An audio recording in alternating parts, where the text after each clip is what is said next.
दोस्तों सोचिए, अगर कोई इंसान आपकी पहचान चुरा ले और आपकी ही लाश मिल जाए। अब सवाल सिर्फ एक मर्डर का नहीं है, सवाल है असल में हु इज रियली अलाइव और हु इज डेड। तो चलिए शुरू करते हैं आज की इस खतरनाक और सस्पेंस से भरी कहानी को, जिसका नाम आप अभी स्क्रीन पर देख सकते हैं। कहानी की शुरुआत शहर के एक स्लम एरिया की एक गंदगी और सुनसान गली से होती है। वहीं सड़क किनारे एक भिखारन बैठी सस्ती सी सिगरेट पी रही होती है। जैसे ही वह सिगरेट जलाने के लिए लाइटर निकालती है, उसका लाइटर अचानक हाथ से फिसल जाता है और पास के सीवर गट्टर के छेद में गिर जाता है। यह देखकर वो भिखारन गुस्से में बड़बड़ाने लगती है, मेरी तो किस्मत ही खराब है, अब इस कचरे में हाथ डालना पड़ेगा। मजबूरी में वह गटर का ढक्कन हटाकर नीचे झुकती है और जैसे ही वह अंदर झांकती है, अचानक जोर से उसकी चीख निकल जाती है, क्योंकि नीचे अंधेरे में एक ठंडी अकड़ी हुई डेड बॉडी पड़ी होती है। अगले दिन पुलिस की टीम मौके पर पहुंचती है। गटर से उठ रही बदबू इतनी भयानक होती है कि वहां मौजूद एक नया पुलिस ऑफिसर तुरंत उल्टी करने लगता है। तभी सीनियर ऑफिसर मिन उसे डांटते हुए कहता है, पहली बार लाश को देख रहा है क्या, चल साइड हट। इसके बाद मिन खुद नीचे उतरकर लाश का बारीकी से एग्जामिन करने लगता है। जांच करते हुए वह कहता है कि इस लाश पर किसी भी तरह के फिंगरप्रिंट्स नहीं मिले। ऐसा लगता है कि इस औरत की हत्या कई दिन पहले की गई है। लाश के पास से सिर्फ एक बेहद महंगा डिजाइनर बैग मिला है। कुछ देर के बाद फोरेंसिक लैब में एक लेडी ऑफिसर उस बैग की जांच करते हुए कहती है, सर ये कोई आम बैग नहीं है, इसकी कीमत तो लगभग एक घर की जितनी होगी। मरने वाली औरत जरूर कोई बड़ी बिजनेस वुमन रही होगी। तभी बैग पर एक धुंधला सा फिंगरप्रिंट भी मिल जाता है। फोरेंसिक डॉक्टर मिन को रिपोर्ट देते हुए बताती है कि इस औरत को बहुत ही बेरहमी से पीटा गया था। वह तुरंत नहीं मरी, बल्कि काफी देर तक खून बहने और कड़ाके की ठंड की वजह से तड़प तड़प कर उसकी मौत हुई है। जांच के दौरान मिन की नजर लाश के पैर पर बने एक टैटू पर पड़ती है, जिस पर लिखा होता है ब्रिलियंट मालिंगली। इसके बाद मिन उस लग्जरी स्टोर में पहुंचता है जहां से वह महंगा बैग खरीदा गया था। वहां स्टोर की मालिक बताती है कि वह बैग उसने अपनी एक दोस्त को गिफ्ट दिया था। यह सुनकर मिन तुरंत उस दोस्त आरा को मर्डर्ड हाउस में बुलाता है। जैसे ही आरा लाश को देखती है, वह जमीन पर गिर पड़ती है और रोते हुए कहती है, नहीं, मेरी सबसे अच्छी दोस्त के साथ ऐसा नहीं हो सकता। मैं मान ही नहीं सकती कि सारा अब इस दुनिया में नहीं रही। मिन उसे थोड़ा समय देता है ताकि वह खुद को संभाल सके। बाद में वह उसे एक कॉफी शॉप में ले जाकर पूछताछ शुरू करता है। आरा अपनी कहानी सुनाते हुए बताती है कि वह पहली बार सारा से तब मिली थी जब सारा बेहद बिखरे हुए हाल में एक सूटकेस लेकर उसके स्टोर में घुस आई थी। वह इतने अस्त व्यस्त दिख रही थी कि जैसे कई दिनों से उसने नहाया ही नहीं, क्योंकि वह उसी दिन विदेश से लौट आई थी। स्टोर का स्टाफ डर रहा था कि कहीं वह वीआईपी कस्टमर्स को परेशान ना कर दे। लेकिन थोड़ी देर के बाद सारा ने सबको चौंका दिया। उसने कहा, मैं यहां जितने भी बैग्स को छू चुकी हूं उन सबको खरीद रही हूं और मैं कैश में पेमेंट करूंगी। जब उसने अपना सूटकेस खोला तो उसमें असली पैसों का ढेर भरा पड़ा था। आरा आगे बताती है कि एक दिन वह एक वीआईपी मीटिंग में गई थी जहां एक बड़ी कंपनी की प्रेसिडेंट ने उसे पहचानने से इनकार कर दिया था। उसने ताना मारते हुए कहा, तुम जैसे सस्ते ब्रांड वाले हमारी दुनिया में कदम ही नहीं रख सकते। यह सुनकर आरा को बहुत बेइज्जती महसूस हुई और वह जाने ही वाली थी कि तभी उसकी टक्कर सारा से हो गई। हैरानी की बात यह थी कि सारा ने गुस्सा करने के बजाय उससे बेहद प्यार से बात की।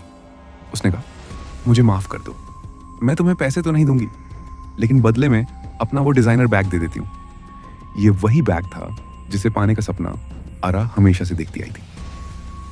फिर सारा ने मुस्कुराते हुए उससे पूछा, क्या तुम मेरी फ्रेंड बनोगी? चलो कहीं बाहर बैठकर कॉफी पीते हैं। आरा बताती है कि उनकी हालत काफी हद तक एक जैसी थी, इसलिए दोनों बहुत ही जल्दी क्लोज फ्रेंड्स बन गई। सारा एक बेहद अमीर परिवार से थी, लेकिन उसने कभी भी आरा को अपने से कम नहीं समझा। वह हमेशा उसके साथ बराबरी से पेश आती थी। आरा एक घटना को याद करते हुए बताती है कि एक बार एक कॉपीराइट ओनर ने उनके साथ डील करने से साफ मना कर दिया था। यह सुनकर सारा को इतना गुस्सा आया कि उसने अपनी कार से उसकी कार को टक्कर मार दी।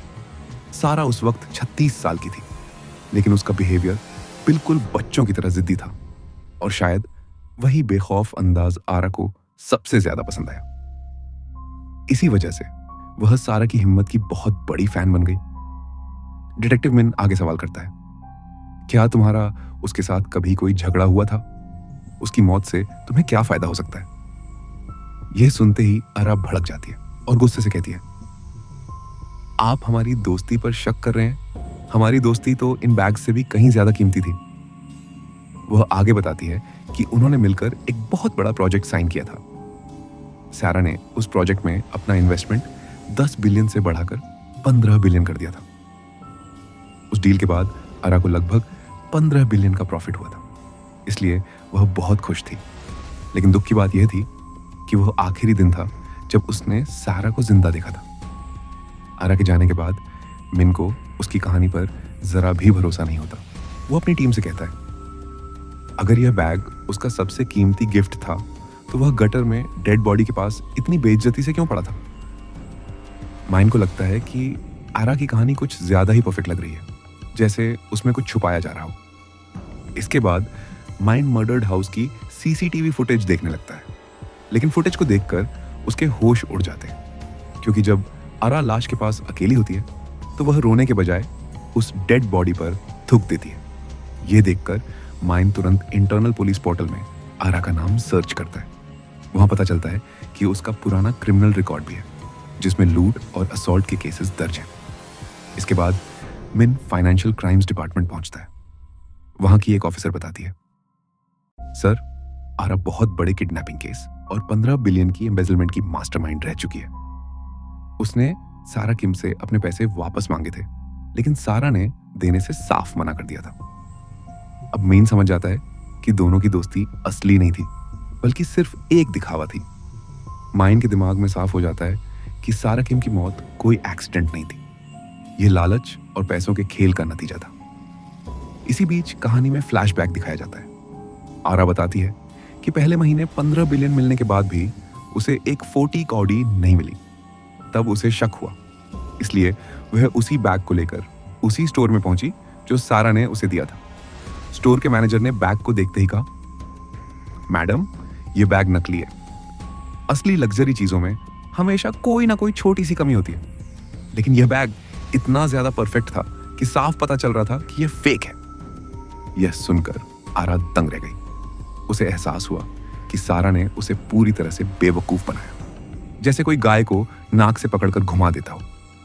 अब लालच के दौरान मिन को एक और चौंकाने वाली बात पता चलती है।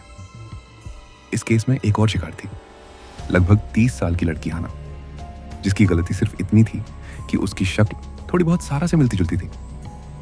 आरा ने उसे इतना बेरहमी से पीटा कि वह हमेशा के लिए अपाहिज हो गई। जब मिन उस लड़की से मिलने अस्पताल पहुंचता है तो वह फूट फूट कर रोने लगती है। मिन उसे दिलासा देते हुए अपना हैंडकरचिप देता है और कहता है, तुम चिंता मत करो, मैं सब ठीक कर दूंगा। लेकिन तभी मिन की नजर एक अजीब बात पर जाती है। वो लड़की अपने बाएं पैर के बजाय अपने दर्द वाले सीधे पैर पर जोर देकर झुक रही थी। यह देखकर मिन के दिमाग में तुरंत शक की घंटी बज उठती है। मिन वापस ऑफिस लौटता है और रिकॉर्ड्स चेक करता है, लेकिन वहां उसे एक और बड़ा झटका लगता है। जांच में पता चलता है कि सारा किम नाम की कोई औरत इस दुनिया में आधिकारिक तौर पर मौजूद ही नहीं है। मतलब सारा किम एक असली पहचान नहीं, बल्कि एक फेक आइडेंटिटी थी, जो सिर्फ लोगों को लूटने के लिए बनाई गई थी। तभी कहानी में एक नए किरदार की एंट्री होती है, एक लोन शार्क, यानी सूदखोर गैंग का बॉस, जो इस समय जेल में बंद है। मिन उससे पूछताछ करता है। वह बताता है कि एक दिन एक बड़ी डायरेक्टर उसके पास आई थी और कहा, अगर तुम मेरे 15 बिलियन वापस दिलवा दो तो बदले में तुम्हें मोटा कमीशन मिलेगा। इसके बाद उसने अपने आदमियों को सारा के पीछे लगा दिया। बॉस आगे बताता है कि उसके आदमियों ने सारा को फॉलो किया और देखा कि वह एक भिखारी के साथ बहुत दया दिखा रही थी। जैसे ही मौका मिला उन्होंने उसे पकड़ लिया। शुरुआत में सारा खुद को बहुत अमीर और घमंडी दिखाने लगी। वह अंग्रेजी में गालियां देने लगी, लेकिन जैसे ही उस बॉस ने उसका गला दबाया वो तुरंत कोरियन में बोलने लगी। फिर वह हंसकर बोली, तुम्हें आरा ने भेजा है ना? यह 15 बिलियन तो मेरे स्टाफ की सैलरी के बराबर भी नहीं है। बस मुझे मेरा नया प्रोडक्ट लॉन्च करने दो, मैं सारा को पैसा एक साथ चुका दूंगी। लेकिन गुंडे इतने बेवकूफ नहीं थे कि उसकी बातों में आ जाते। सारा उन्हें लालच देकर अपने स्टोर तक ले जाने का प्लान बनाती है। वो कहती है, यहाँ जो बैग्स रखे हैं उनमें से हर एक की कीमत 100 मिलियन से भी ज्यादा है। गुंडों के दिमाग में तुरंत चोरी का लालच आ जाता है, लेकिन तभी सारा उन्हें बेवकूफ कहते हुए हंसकर कहती है, ये सब कचरा है, सारे बैग्स नकली हैं। ये सुनकर बॉस को गुस्सा आ जाता है और उसने सारा को जोरदार थप्पड़ मार दिया। लेकिन असल में सारा को तो इसी मौके का इंतजार था। जैसे ही थप्पड़ लगा, उसने तुरंत एंटी थेफ्ट अलार्म ट्रिगर कर दिया। सभी स्टोर के दरवाजे लॉक हो गए और सारे कैमरास लाइव हो गए। अब वो बॉस और उसके आदमी पूरी तरह फंस चुके थे। उसी पल सारा मासूम बनने का नाटक करते हुए जोर जोर से गिजडेन लगी, जैसे वह खुद किसी बड़ी साजिश की बेचारी शिकार हो। डिटेक्टिव मिन की टीम उन सभी की लिस्ट चेक करने लगती है जो बुधवा ब्रांड की एग्जीबिशन में मौजूद थे। इसी दौरान एक नाम उन्हें अपनी ओर खींचता है, युई। वहीं मिन का साथी कुन एक ऑनलाइन ग्रुप में घुस जाता है जहां लोग सस्ते में लग्जरी सामान ढूंढते हैं। वहां उसे एक महिला मिलती है जिसे कभी सारा ने अपनी कंपनी से निकाल दिया था। उसका नाम है हाईवू। हाईवू एक छोटे से टेंट में बैठी होती है और गुस्से में कहती है, मुझे बुधवा ब्रांड से नफरत है। मैं पहले नॉक ब्रांड में काम करती थी। सारा ने मुझे बड़े बड़े सपने दिखाकर अपनी कंपनी में बुलाया था। शुरू में लगा कि वह बहुत ही अच्छी बॉस है। हाईवू एक घटना को याद करते हुए बताती है कि ओपनिंग डे पर एक बहुत बड़े चेयरमैन चोइगो वहां आए थे। सारा ने पहले ही उन्हें एक ग्लास ऑफ वाटर दिया था जिसमें उल्टी कराने वाली दवाई मिलाई गई थी। जब चेयरमैन ने वह पानी पीकर उल्टी की तो सारा ने तुरंत अपना महंगा डिजाइनर बैग उनके सामने उल्टी करने के लिए आगे कर दिया। उसके इस केयरिंग एक्ट से चेयरमैन इतना इंप्रेस्ड हो गया कि उसने बुधवा ब्रांड को राजघरानों के स्तर का ब्रांड बना दिया। हाँ, वो आगे बताती है कि एक दिन उसने फ्ली मार्केट में बुद्धा के नकली प्रोडक्ट्स बिकते देखे। उसने सोचा कि अगर वह यह बात सारा को बताएगी तो वह खुश होगी, लेकिन हुआ बिल्कुल उल्टा। सारा उस पर बुरी तरह से चिल्लाने लगी और कहा, तुम जैसी सस्ती लड़कियां सिर्फ प्लास्टिक का कचरा ही ढूंढ सकती हैं। इसके बाद सारा ने उसे नौकरी से निकाल दिया और पूरी इंडस्ट्री में ब्लैकलिस्ट करवा दिया। अब हाईवू घर घर जाकर लोगों के नेल्स और लिप फिलर्स करके अपना गुजारा कर रही थी। इस बीच अचानक कुन अपनी चादर हटाता है और अपनी पहचान बताता है। हाईवू चौंक जाती है और चिल्लाती है, तुम पुलिस वाले हो। उसी समय मिन भी वहां पहुंच जाता है। हाईवू और उसकी दोस्त ताही दोनों डर जाती हैं। मिन सीधे सवाल करता है, क्या तुमने सारा को मारा? हाईवू जवाब देती है, हमारा झगड़ा जरूर था, लेकिन मैं उसे मारने जैसी बात सोच भी नहीं सकती। मैंने तो बस उसे कर्ज दी थी। तभी उसकी दोस्त ताही को एक पुरानी बात याद आती। वो बताती है कि एक बार वह सारा की शॉप पर गई थी जब सारा वहां नहीं थी। उसने चुपके से एक महंगा कपड़ा ट्राई किया, लेकिन तभी अचानक सारा वहां आ गई। उसने ताही को देखा और उसकी आंखें अचानक ठंडी पड़ गईं। उसी पल ताही को लगा कि उसने इस औरत को पहले कहीं देखा है। सारा ने बाद में दोनों को इंडस्ट्री से बाहर करवा दिया, लेकिन अब सबसे बड़ा सवाल वही था, जो लाश गटर में मिली वो आखिर किसकी है?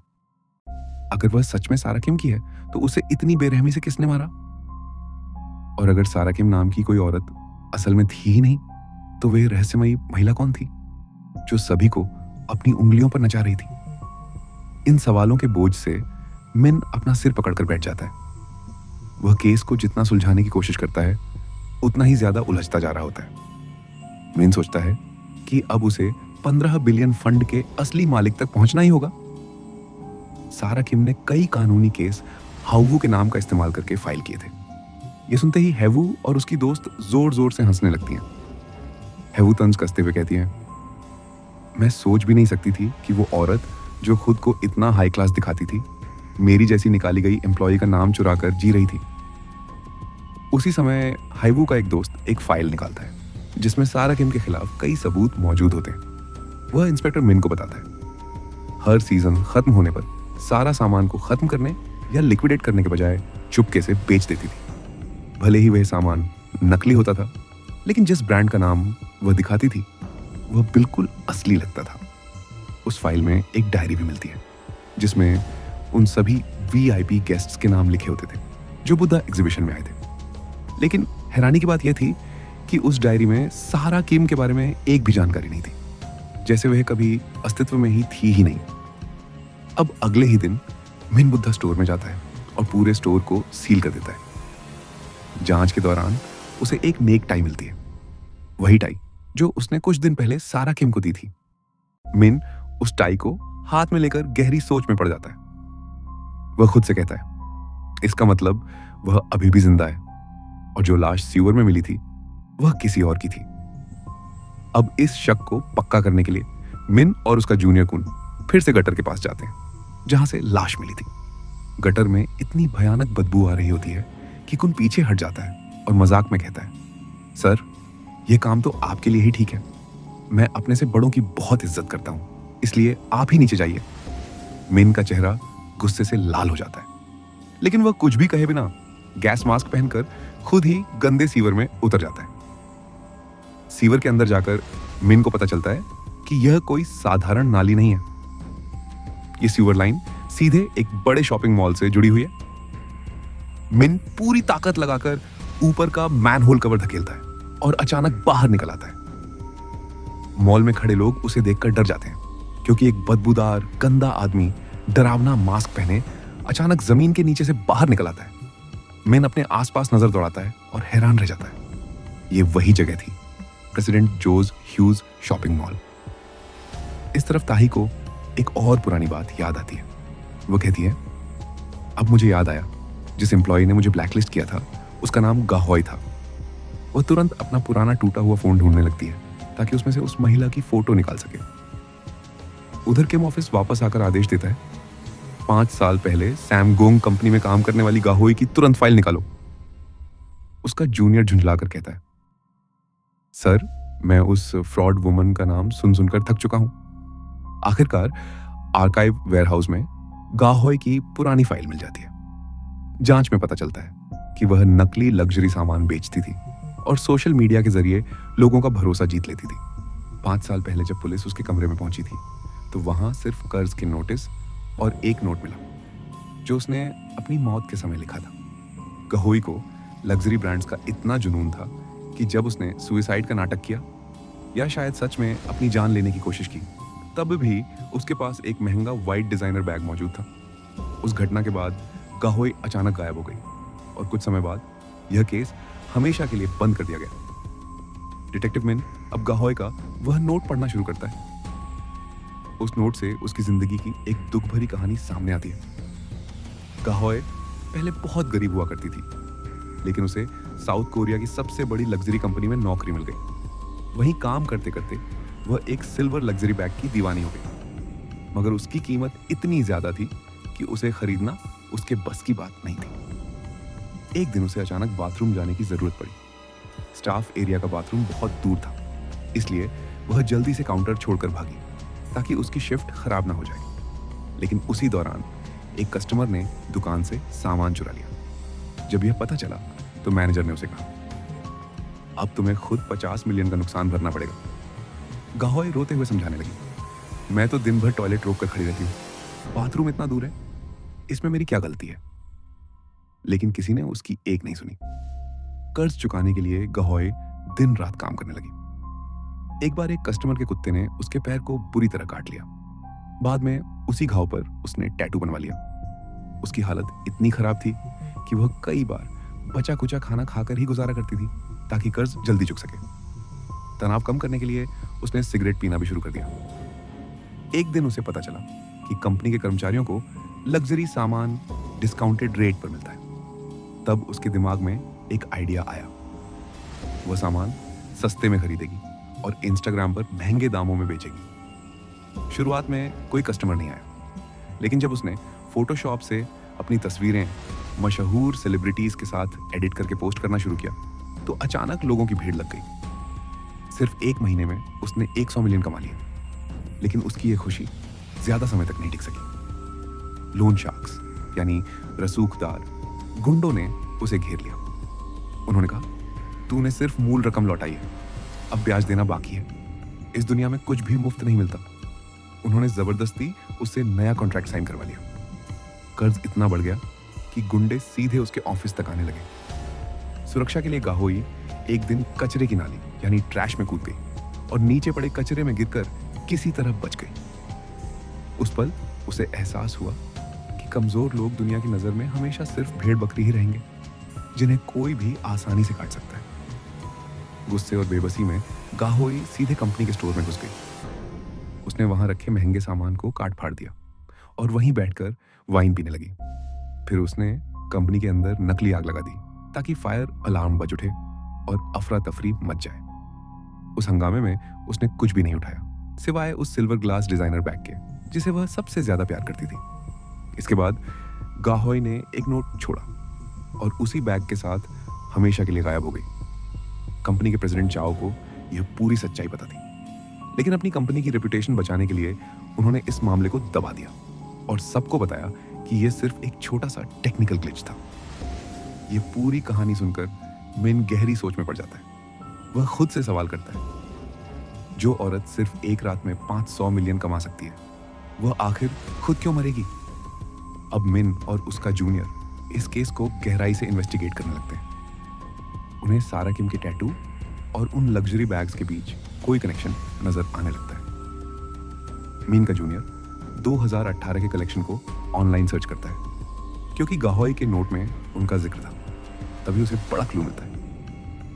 जब वह उन कलेक्शंस के अंग्रेजी नामों के पहले लेटर्स जोड़ता है तो उससे बुधवा बनता है, वही ब्रांड जिसे बाद में सारा किम ने खड़ा किया था। मिन तुरंत अपने बॉस के पास जाकर पूरी रिपोर्ट देता है, लेकिन उसका बॉस उसे झिड़क देता है और कहता है, पुरानी खबरों को खोदने से क्या फायदा, केस तो सालों पहले बंद हो चुका है।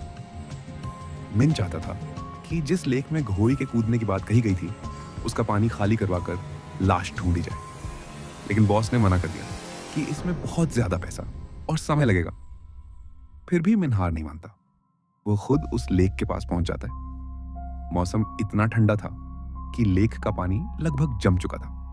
पास की एक कॉफी शॉप में पूछने पर लोगों ने कहा, यहां रोज हजारों लोग आते हैं, किसी का चेहरा याद नहीं रहता। उसी दौरान मिन को एक पुरानी फोटो मिलती है जिसके पीछे लिखा होता है जी गोंग, जो कि प्रेसिडेंट चाओ का प्राइवेट सेक्रेटरी था। उसी रात मिन प्रेसिडेंट चाओ की कार को रास्ते में रोक देता है। चाओ सोचते हैं कि शायद वह सीसीटीवी देखने की परमिशन मांगने आया है, लेकिन मिन सिर्फ एक अजीब सी मांग करता है। वह चाओ से सिर्फ एक फिश मांगता है। अगले दिन मिन का जूनियर शिकायत करता है, सर आप मेरा फोन क्यों नहीं उठा रहे थे? मिन गहरी सांस लेते हुए कहता है, मैं जरा फिशिंग करने गया था। उसके शूज पर अभी भी मड लगा हुआ था।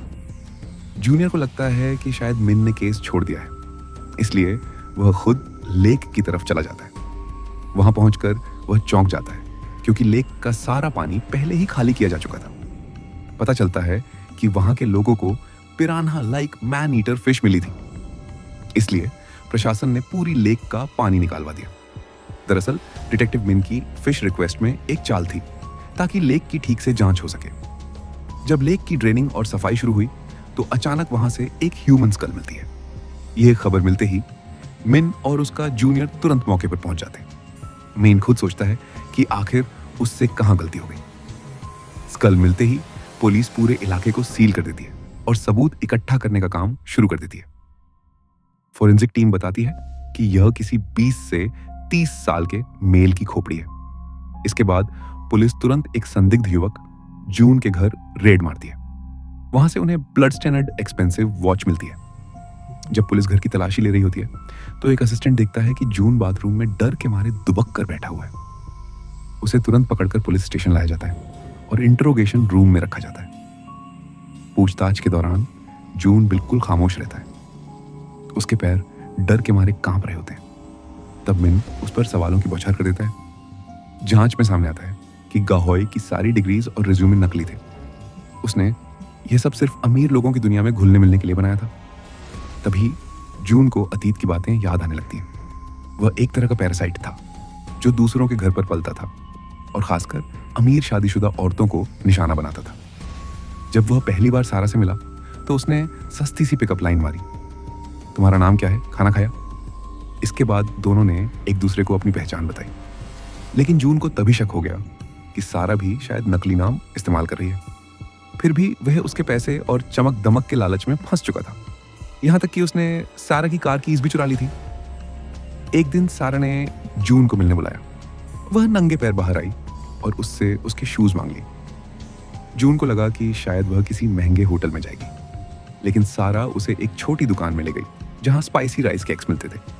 वहां सारा ने उसे बताया कि उसका हस्बैंड हैंगशिन है, जो एक खतरनाक लोन शार्क है। जून ने हैरानी से पूछा, तुम ऐसे बेरहम आदमी के साथ क्यों रहती हो?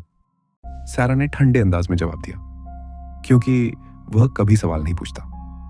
सारा अक्सर जून से उसके शूज उधार लेती थी, इसलिए एक दिन उसने बदले में जून को एक बहुत महंगी वॉच गिफ्ट कर दी।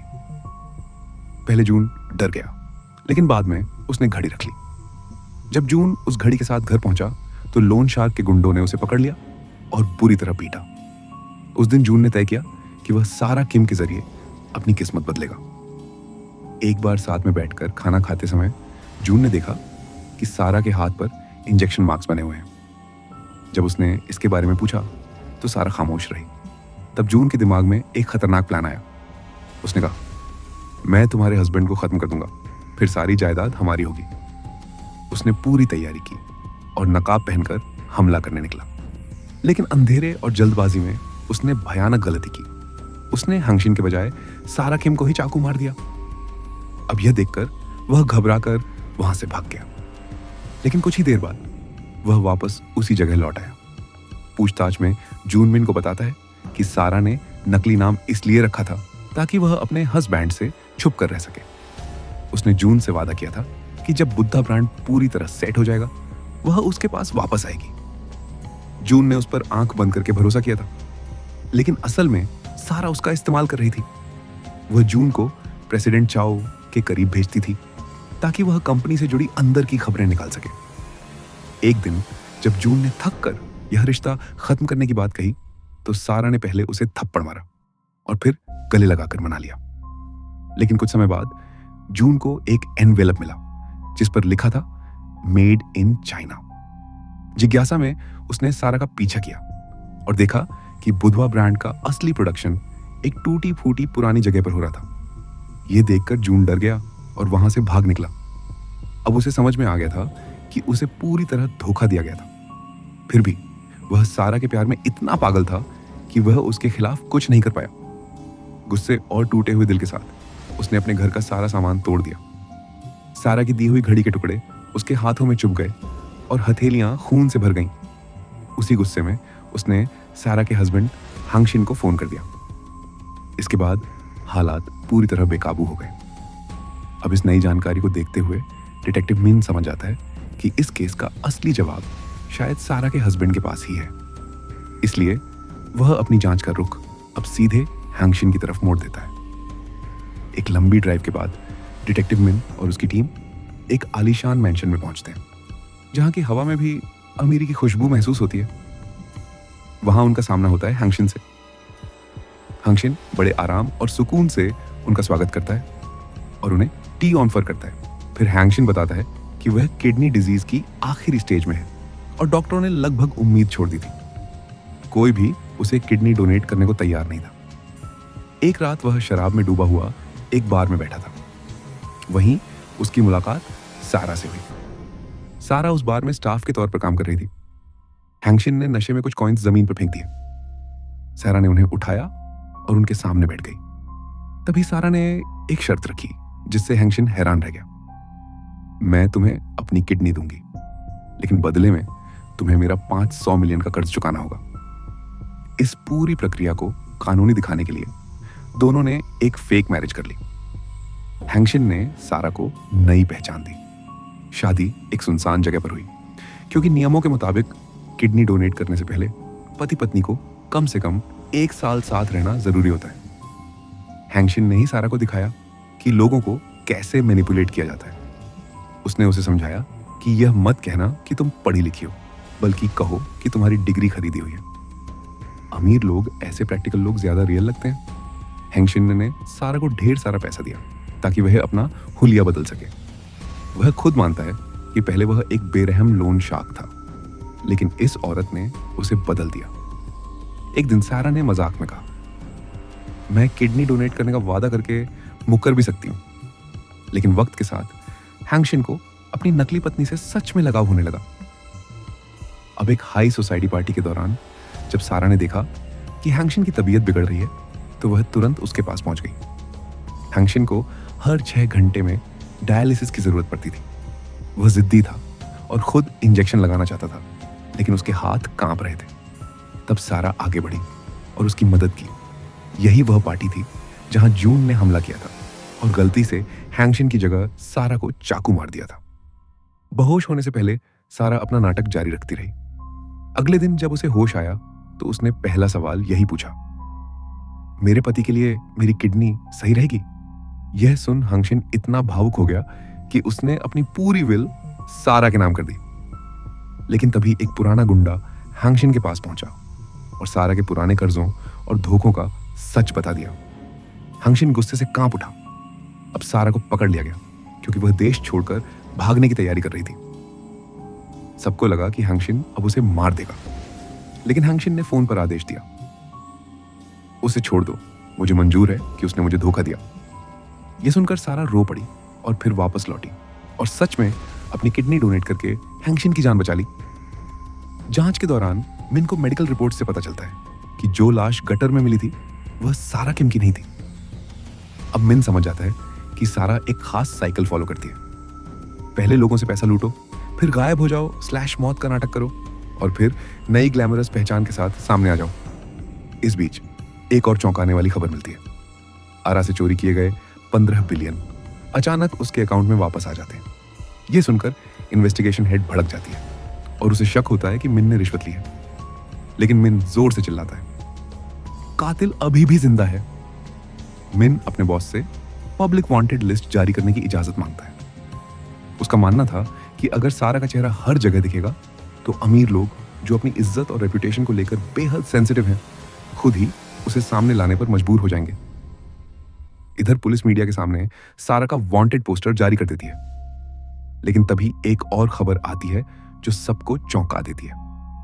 सारा किम खुद पुलिस स्टेशन पहुंचकर सरेंडर कर देती है। और यहीं इस सीरीज का फर्स्ट पार्ट खत्म होता है। तो मिलते हैं अगले पार्ट में। तब तक अपना ख्याल रखिए और थैंक्स फॉर वॉचिंग।